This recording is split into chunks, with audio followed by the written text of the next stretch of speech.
Imagine standing at the edge of an impossible sea with an army closing in behind you. You pray, you cry, you beg for a miracle. But God says, stop praying and start walking. What happens next will blow your mind. You know that feeling, don't you? That moment when you're trapped between a wall and a hard place. No way forward, no way back, just fear and silence. The Israelites knew it too. They had just been set free from slavery in Egypt. 400 years of chains and suffering. Finally broken. But then Pharaoh changed his mind. Exodus chapter 14 tells us the Egyptian army chased them down. 600 chariots, horses and soldiers, dust and thunder. The people saw that army and their hearts sank like stones. They looked ahead and saw the Red Sea. Deep, wide, impossible. They looked behind and saw death riding toward them. And in that moment, they forgot everything God had already done. Sound familiar? You've been delivered before. You've seen God move. But when a new giant stands in your path, your mind goes blank. All you see is the wall.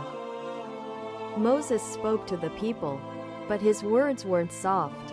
He didn't say, let's sit and wait. He said something radical, something that still echoes through time.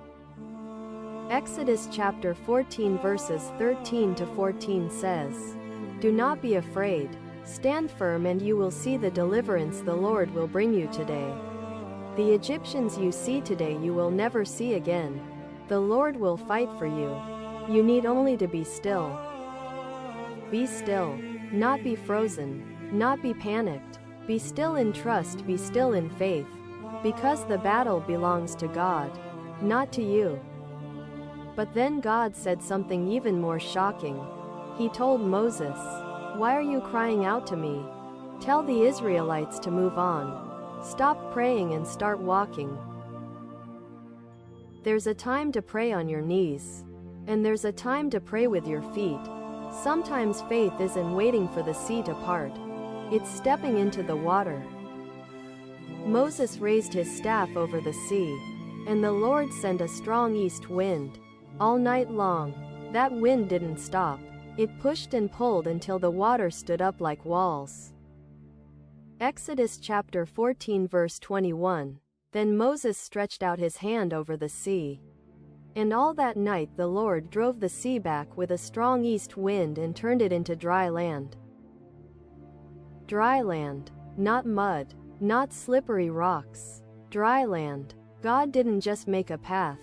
He made a highway.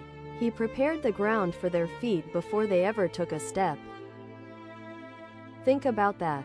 God is already working ahead of you. While you're trembling at the shore, He's drying the ground. While you're crying out, He's pushing the wind. The Israelites walked through on dry ground. Water on the left, water on the right, a miracle on both sides. And they walked in the middle, holding their children's hands. Can you imagine the sound? The wind howling, the water roaring, but underneath it all, the soft crunch of sandals on dry earth. Step by step, breath by breath. They didn't run, they walked, because when God makes a way, you don't have to sprint. You just have to trust one obedient step at a